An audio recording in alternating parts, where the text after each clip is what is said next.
कानी बहू। किशोरी लाल जी के बेटे राघव की शादी की बात जगह जगह चल रही थी, लेकिन किशोरी लाल जी को कोई लड़की पसंद ही नहीं आती थी। और उसकी एक ही वजह थी, किशोरी लाल जी का लालची होना। उनको लड़की वालों से मोटा दहेज चाहिए था और इसी चक्कर में एक दिन वो एक बहुत पैसे वाले के घर अपने बेटे का रिश्ता लेकर पहुंचे। उस आदमी का नाम था ओम प्रकाश। देखिए किशोरी लाल जी, मेरी एक ही बेटी है और मेरी सारी संपत्ति जायदाद सब कुछ मेरी बेटी नैना का ही है। पापा, नाम से लगता है बहुत खूबसूरत होगी। कितना अच्छा नाम है ना, नैना। ओ वैसे बात तो सही है आपकी। अब इतना पैसा है, जमीन जायदाद है, इकलौती बेटी, आप भी क्या करेंगे? सब कुछ उसे ही देंगे ना। बिल्कुल ठीक पहचाना आपने। बस बेटी की शादी और सारी जायदाद उसके नाम। पापा, बिना देखे हाँ कर दीजिए ना। इतना अच्छा रिश्ता फिर कहाँ मिलेगा? माला माल हो जाएंगे हम। मैं अपनी बेटी को बुलाता हूँ। अरे नहीं नहीं नहीं नहीं, आपकी बेटी का नाम नैना है, सुनकर ही लगता है बहुत सुंदर होगी। रहने दीजिए अंकल, मैं तो आपकी बेटी के नाम से ही इतना खुश हो गया हूँ कि उसे बिना देखे शादी करने को तैयार हूँ। अब तो मैं उसका चेहरा सीधे शादी के बाद ही देखूंगा। और इस तरह राघव नैना का चेहरा नहीं देखता और उससे शादी कर लेता है। शादी के बाद अपनी सुहाग रात पर जब राघव नैना का घूंघट उठाकर देखता है तो नैना की आंखें बंद थी। कितनी खूबसूरत हो तुम नैना। जरा अपनी आंखें खोलकर मेरी तरफ देखो तो सही। नहीं, मुझे शर्म आती है। अरे, मैंने तुम्हें शादी से पहले भी नहीं देखा और अब अगर तुम आंखें खोलकर मुझे देखोगी भी नहीं तो मुझे अच्छा कैसे लगेगा? इससे पहले कि नैना अपनी आंखें खोलकर राघव की तरफ देखती, अचानक से लाइट चली गई और राघव नैना को पूरी तरह से देख भी नहीं पाया। अगली सुबह नैना राघव के लिए नाश्ता बनाकर लेकर आई। अरे ये क्या, आधा पराठा सेका हुआ है और आधा बिल्कुल कच्चा। ये तुमने क्या किया नैना?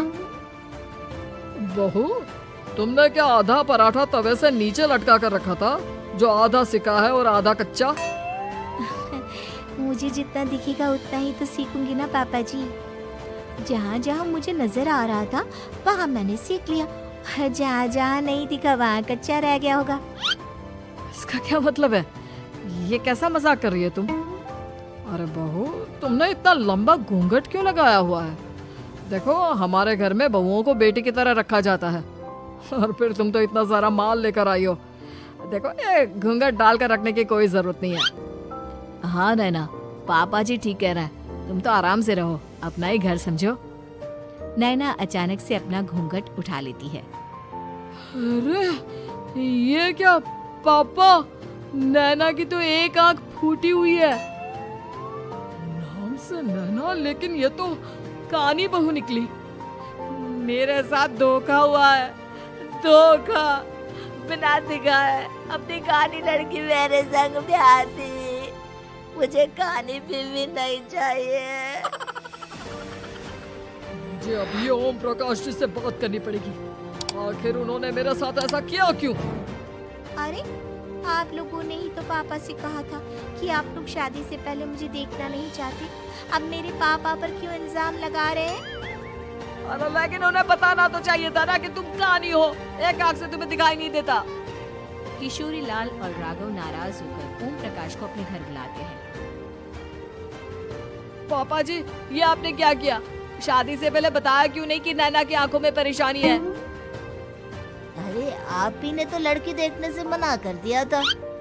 और लेकिन आप बता तो सकते थे। आपको तो हमारी बेटी की प्रॉपर्टी चाहिए थी, वो भी पूरी की पूरी। अब क्या हुआ अगर उसे आधा दिखाई देता है? प्रॉपर्टी तो आपको पूरी मिल गई ना। अरे ये क्या बात हुई? मेरी शादी प्रॉपर्टी से नहीं, आपकी बेटी से हुई है। अब ये तो पहले सोचना चाहिए था। तब तो मेरी प्रॉपर्टी देखकर तुम्हारी जुबान लप लप आ रही थी। लेकिन मैं कानी लड़की को अपनी बीवी बनाकर नहीं रख सकता। पापा, कुछ करिए ना आप। हाँ, करता हूँ। देखिए ओम प्रकाश जी, आप हमारे साथ ऐसा नहीं कर सकते।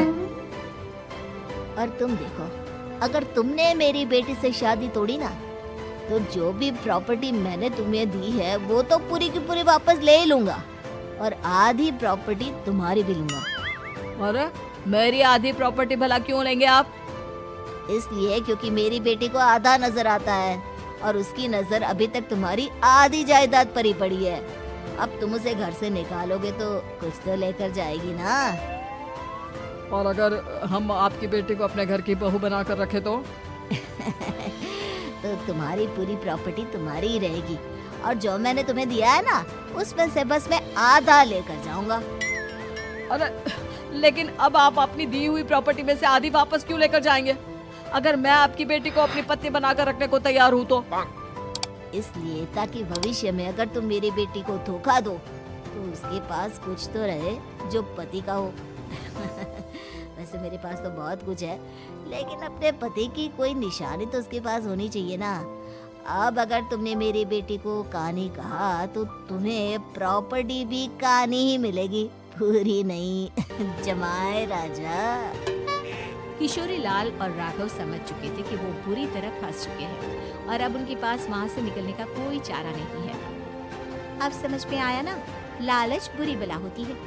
एक तो तुम्हें प्रॉपर्टी मिली, ऊपर से बीवी मिली, उसमें तुम्हें नखरे भी दिखाने हैं।